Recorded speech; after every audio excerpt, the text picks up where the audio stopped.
நம்மளுடைய இந்த அரசியல் பயணத்தில்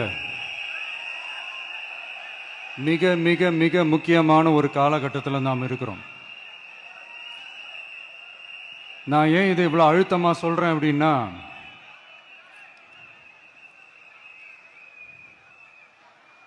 ஏதோ அழுத்தம் இருக்குமோன்னு நினைக்கிறீங்களோ? அழுத்தமா நமக்கா?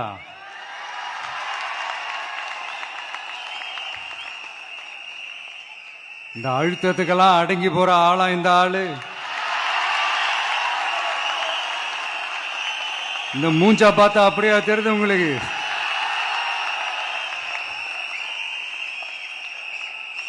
அதனால அப்படியெல்லாம் நடக்காது. அதுவும் முக்கியமா நம்ம கிட்ட அதெல்லாம் நடக்கவே நடக்காது. ஆனா அழுத்தம் இருக்குதான்னு கேட்டீங்கன்னா இருக்குது. அது நான் இல்லைன்னு சொல்ல வரல. நமக்கு இல்ல, மக்களுக்கு. தமிழ்நாட்டை இதுக்கு முன்னாடி ஆண்டவங்களும் சரி பாஜகவுக்கு அடிமையா தான் இருந்திருக்கிறாங்க. சோ அவங்கள நம்பியும் ஒரு பிரயோஜனமும் இல்லை. இப்ப ஆண்டுகிட்டு இருக்கிற இந்த திமுக அரசாச்சும் நமக்கு ஏதாவது செய்வாங்கன்னு பார்த்தா இவங்களும் அவங்கள மாதிரியே தான். இன்னும் சொல்ல போனா ஒரு படி மேல, இன்னும் மோசம். அவங்களாச்சும் நேரடியா சரண்டர் ஆகி இருப்பாங்க, இவங்க மறைமுகமா சரண்டர் ஆகி இருக்கிறாங்க. அவ்வளவுதான் வித்தியாசம். அதனால நீங்க பாத்தீங்கன்னா அவங்களோட அந்த வேஷம் கலைஞ்சிடக்கூடாதுன்றதுக்காக இந்த கலர் கலரா கவர்ச்சிகரமான இந்த அறிவிப்புகள்லாம் வெளியிடுறாங்க. நோட்டீஸ் பண்ணியிருப்பீங்கன்னு நினைக்கிறேன்.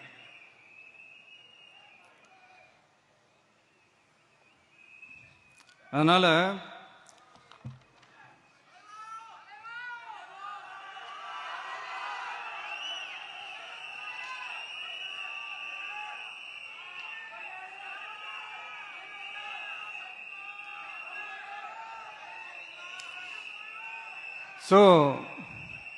இவங்க எல்லாரும் இப்படியே இருக்கிறாங்களே, நமக்காக உண்மையா உழைக்கிறதுக்கு யாராச்சும் வந்துட மாட்டாங்களா அப்படின்னு மக்கள் ஒரு விதமான அதை வெளியில சொல்ல முடியாத ஒரு அழுத்தத்தில் இருக்கிற நேரம் இது.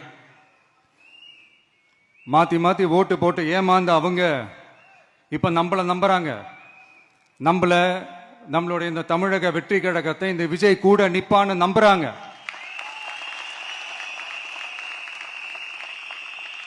நம்மள நம்புறவங்களுக்காக நாம நம்பிக்கையோடு இருக்கணும்ல. அப்படின்னா இது முக்கியமான, மிக மிக மிக முக்கியமான ஒரு காலகட்டம் தானே. அதனாலதான் அவ்வளவு அழுத்தமா நான் சொன்னேன். இந்த தேர்தல், இந்த கூட்டணி, இதெல்லாம் பத்தி நிறைய இந்த ஹேஷியங்கள் ஜோஷியங்கள் எல்லாம் நடந்துகிட்டு இருக்கு இல்லையா? என்னப்பா இந்த விஜய் இப்பதான் வந்திருக்கிறாரு, இவரு கூட எல்லாம் யாரு வர போறா, அவங்க வரமாட்டாங்க, இவங்க வரமாட்டாங்க, அப்படி இப்படின்ட்டு நம்மளை பத்தி ஒரு அண்டர் எஸ்டிமேட் பண்ணிட்டு இருக்காங்கல்ல. அதுனா நமக்கு புதுசா என்ன? 30 வருஷமா நம்மளை அண்டர் எஸ்டிமேட் பண்ணிட்டு தான் இருக்கிறாங்க. ஆனா மக்கள் கரெக்டா நம்மளை எஸ்டிமேட் பண்ணி ரொம்ப அழகா, ரொம்ப அக்கறையா, ரொம்ப தெளிவா, ரொம்ப தீர்க்கமா நமக்குன்னு ஒரு இடத்தை கொடுத்திருக்கிறாங்கல்ல. எப்படி? என் கேரியரின் உச்சமான ஒரு இடத்தை கொடுத்திருக்கிறாங்கல்ல. அதை இந்த நாடே பார்த்துக்கிட்டு இருக்குல்ல. ஏன் அப்படி எனக்கு அந்த இடத்தை கொடுக்கணும்? ஏன்னா இந்த விஜய் நம்ம பிள்ளையாச்சே, நம்ம அண்ணனாச்சே, நம்ம தம்பியாச்சேன்னு சொல்லி அவங்க மனசுல அப்படி தோணுது. அதனாலதான் நமக்கு அப்படி ஒரு இடத்தை கொடுத்து உள்ளன்போடு அள்ளி நம்மளை அரவணைச்சுக்கிட்டு இருக்கிறாங்க. அப்படி நம்மள நம்புறவங்களுக்காக நாம உழைக்கிறதே அது ஒரு பழக்கமாகி இப்ப அதுவே என்னுடைய ஒரு ஒரிஜினல் கேரக்டராகவே மாறிடுச்சு. இத்தனை வருஷமா இருக்கிற அந்த உழைக்கிற குணம் அது எப்படி மாறும்? அதெல்லாம் மாறவே மாறாது. அரசியலுக்கு வந்ததுக்கு அப்புறமும் சரி, ஆட்சி அதிகாரத்துக்கு வந்ததுக்கு அப்புறமும் சரி, ஒன்னே ஒன்னு சொல்ற, எழுதி வச்சுக்கோங்க. இதுக்கு முன்னாடி இருந்தவங்க மாதிரியோ இல்ல இப்ப இருக்கிறவங்க மாதிரியோ ஊழல் செய்யவே மாட்டான்.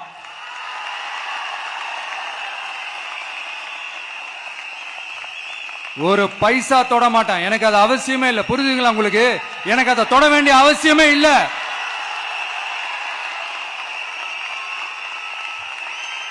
ஒரு துளி ஊழல் கரை கூட படியவே படியாது, படியவும் விட மாட்டான். நீங்க கேட்கலாம், இது என்ன சினிமாவா, இதன முதல்வன் படமா, ஒரே நாள் நம்ம இவர் எல்லாத்தையும் கிளீன் பண்ணிடுவாரான்னு நீங்க கேட்கலாம். ஓகே, பிராக்டிகலா அது பாசிபிள் இல்லதான், but it is a process, right? It is a process. இப்படி எதுக்குமே ஆசைப்படாத ஒருத்தன் அரசியலுக்கு வரான் அப்படின்னா, அவன் கண்ணு முன்னாடி ஏதாவது ஒரு தப்பு நடக்குது அப்படின்னா, அவன் கண்ணு முன்னாடி ஏதாவது இந்த மாதிரி ஒரு ஊழல் நடக்குது அப்படின்னா, அதை பார்த்துக்கிட்டு அவன் சும்மா இருப்பான்னு நினைக்கிறீங்க?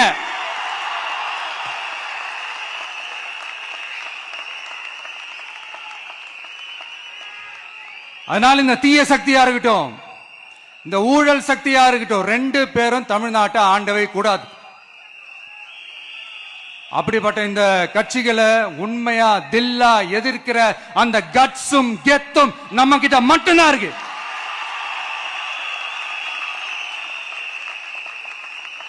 அதனால நீங்க என்ன சூழ்ச்சி நம்ம மேல பண்ணாலும், என்ன அழுத்தம் நீங்க கொடுத்தாலும், இந்த அடங்கி போறதுக்கோ, இந்த அண்டி பொழைக்கிறதுக்கோ, இல்ல இந்த அடிமையா இருக்கிறதுக்கால நாம அரசியலுக்கு வரல.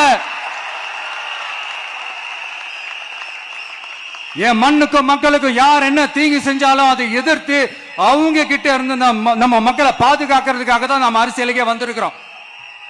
அண்ட் முக்கியமா தோழர்களே, மக்களுக்கு என் மேல மட்டும் நம்பிக்கை இருந்தா அது பத்தாது. என் கூட டிராவல் பண்ற என்னோட எல்லா தோழர்கள்கிட்ட அந்த நம்பிக்கை வரணும்.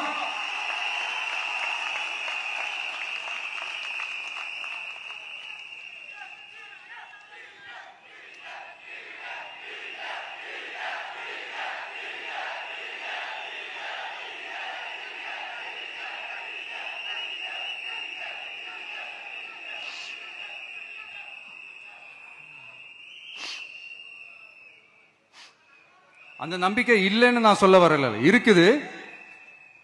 ஆனா அதை தொடர்ந்து இருக்கிற மாதிரி நீங்க எல்லாம் நடந்துக்கணும்.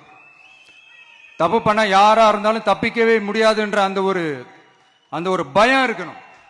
எல்லாரும் உங்களை தான் கேட்கிறேன், எல்லாரும் உண்மையா உழைப்பீங்கல்ல?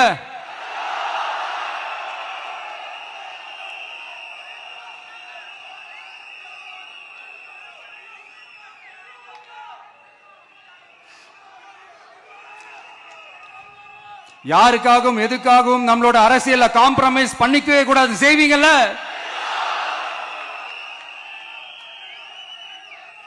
அண்ட் தயவு செஞ்சு எல்லாரும் கொஞ்சம் ஒற்றுமையா இருந்து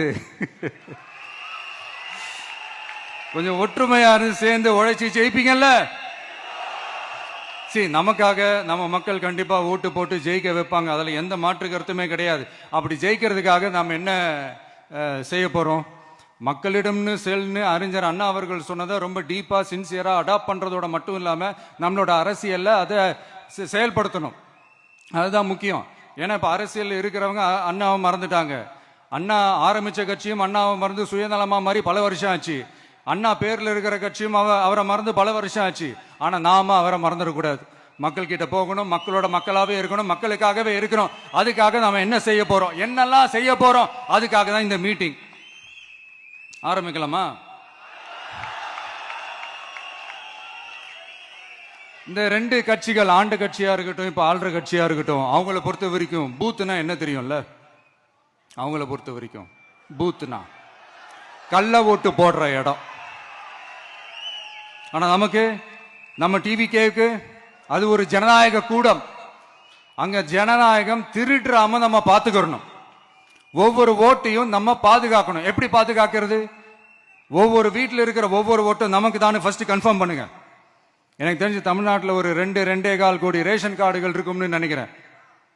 அவங்க எல்லாரும் வேற வேற எந்தெந்த கட்சியில இருந்தாலும் கட்சி வேறுபாடு எல்லாத்தையும் தாண்டி இந்த விஜய் அவங்க வீட்டில் ஒருத்தனா வாழ்ந்துட்டு இருக்கான். அவங்க குடும்பத்துல ஒருத்தனா பார்த்துக்கிட்டு இருக்கிறாங்க. அதனால இந்த கட்சி கிச்சி எல்லாத்தையும் தாண்டி இந்த விஜய் கூட நிக்கணும்னு முடிவு பண்ணிட்டாங்க.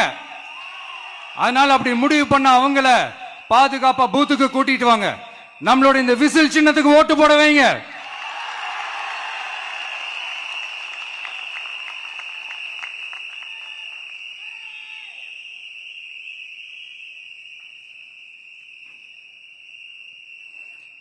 ஒன்றியம், நகரம், பேரூர், பகுதி, கிளைன்னு இங்க வந்திருக்கிற நம்மள எல்லார் நிர்வாகிகளும் தான் நம்ம கட்சியினுடைய ஆணி வேர். நீங்க எல்லாரும் சுதந்திரமா செயல்படணும், சுதந்திரமா செயல்பட விடணும்.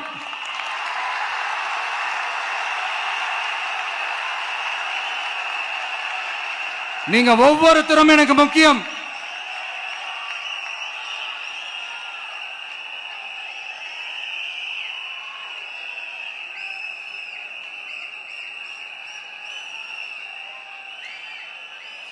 நீங்க தான் நம்மளுடைய இந்த பிஎல்ஏஸ் பூத் லெவல் ஏஜென்ட்ஸோட களத்தில் நின்று வேலை பார்க்க போற ஃப்ரண்ட் லைன் வாரியர்ஸ்.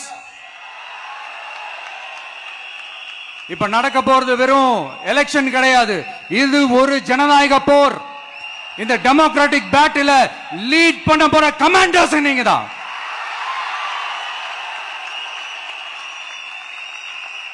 நான் ஏன் இது எவ்வளவு ஸ்ட்ரெஸ் பண்ணி சொல்றேன் அப்படின்னா, இந்த தீய சக்தி எப்படி இந்த தீய சக்தியோட தில்லு முள்ளு எல்லாம் உங்களுக்கே நல்லா தெரியும். முழிச்சிட்டு இருக்கும் போது முழியை தோண்டி எடுத்துட்டு போற கூட்டம்.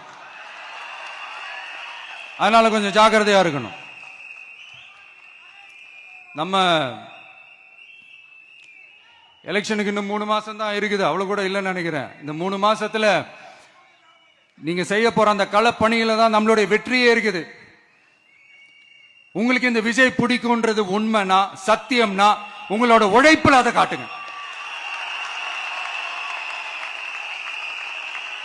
அப்புறம் நாங்க அறிவிக்க போற வேட்பாளர்களுக்கு நீங்க உங்களுடைய முழு ஒத்துழைப்பை நீங்க கொடுக்கணும். கொடுப்பீங்க தானே?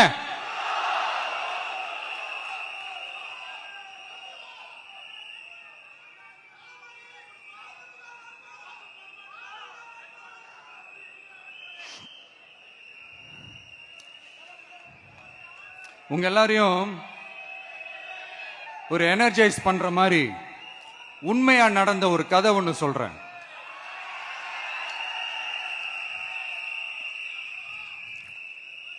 சொந்த நாட்டையே ஒரு கூட்டம் அபகரிக்குது. சொந்த நாட்டிலேயே இருக்க முடியாத அளவுக்கு ஒரு நெருக்கடி ஏற்படுது. சோ வேற வழி இல்லாம அந்த நாட்டை விட்டே வெளியே போய் வேற ஒரு இடத்துக்கு போய் காடு மலை அப்படி இப்படின்னு சுத்தி மறைஞ்சு வாழ வேண்டிய ஒரு சூழ்நிலை ஏற்படுது. என்னடா இப்படியே ஓடிக்கிட்டு இருக்குமேன்னு சொல்லிட்டு தன்னோட நட்பு சக்திங்க கிட்ட பேசி ஒரு பெரும் படையை திரட்டிக்கிட்டு அதிரடியா ஒரு போரை நடத்தி அந்த நாட்டையே திருப்ப மீட்டு எடுத்தது யார் தெரியுமா? நம்ம கொள்கை தலைவர்களை ஒருத்தரான ராணி வேலு நாச்சியார் அவர்கள் தான். அவங்களுக்கு அந்த நட்பு சக்தியா கூட இருந்து உழைச்சது சின்ன மருது, பெரிய மருது, சையது, கார்கின்னு சொல்லிட்டு அந்த 3 பேரும் தான். ஆங்கிலேயர் படை, ஆற்காட்டு படை மாதிரி அந்த 2 பெரும் படையை அடிச்சு துவம்சம் பண்ணிட்டு அந்த நாட்டையை திருப்பி மீட்டு எடுத்தது வேலு நாச்சியார். அன்னைக்கு இருந்த ஆங்கிலேயர் படை, ஆற்காட்டு படை மாதிரி இன்னைக்கு என்னென்ன படை இருக்குதுன்னு உங்க எல்லாருக்குமே நல்லா தெரியும். அதனால அந்த 2 படை மட்டும் இல்ல, இன்னும் எத்தனை படை வந்தாலும் எதிர்த்து நின்று ஃபேஸ் பண்றதுக்கு ஒரு நல்ல தலைமையும் இத்தனை சக்திகள் என் கூட இருக்கும் போது, இத்தனை சின்ன மருது, இத்தனை பெரிய மருது, இத்தனை சையது கார்கிகள் என் கூட இருக்கும் போது நம்ம நாட்டை நம்மளால மீட்டெடுக்க முடியாதான்னு?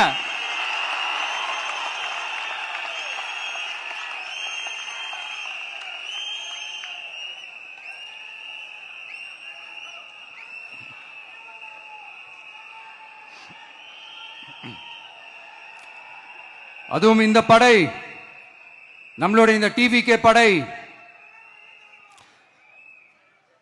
நட்பு சக்தி இருந்தாலும் இல்லைனாலும் தனியாவும் நின்று கெத்தா ஜெயிக்கிற அளவுக்கு ஒரு மிகப்பெரிய படை.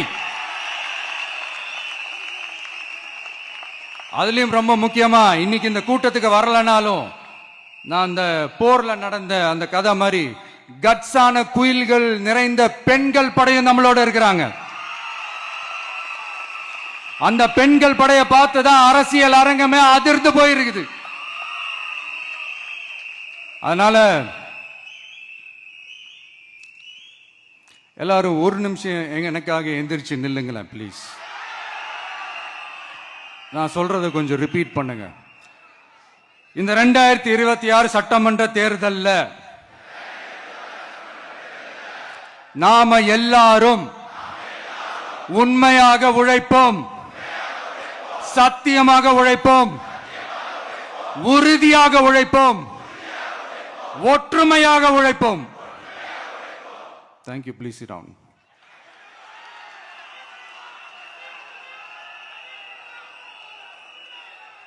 உங்களோட இந்த வார்த்தையை நான் மனப்பூர்வமா நம்புறேன். நான் ஏற்கனவே சொன்ன மாதிரி இந்த வரப்போற தேர்தல் இதுவரைக்கும் தமிழ்நாடு பார்த்திராத ஒரு வித்தியாசமான தேர்தல்.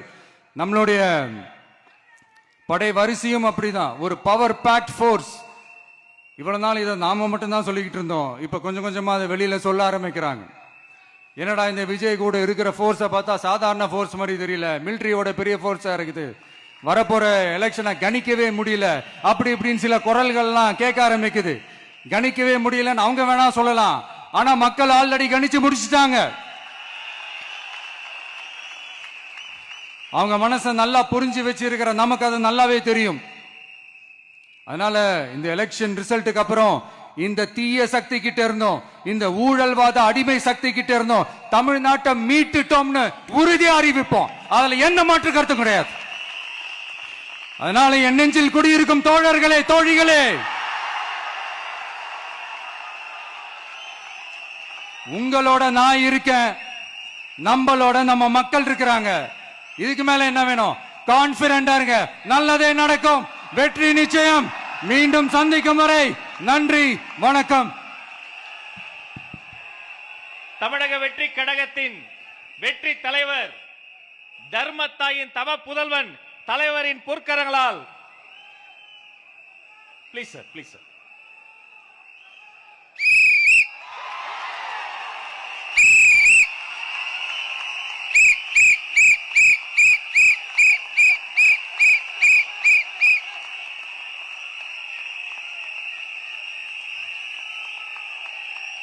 நம்ம சின்னம் உங்கள் சின்னம், நம்மளுடைய வெற்றி சின்னம் விசில்.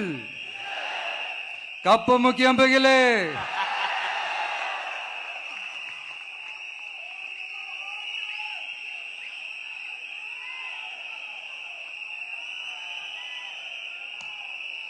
நம்முடைய வெற்றி சின்னத்தை வரலாறு படைக்க போகிற தமிழக வெற்றி கழகத்தின் சின்னத்தை வெற்றி தலைவர் அவர்கள் இப்போது உங்கள் முன்னால்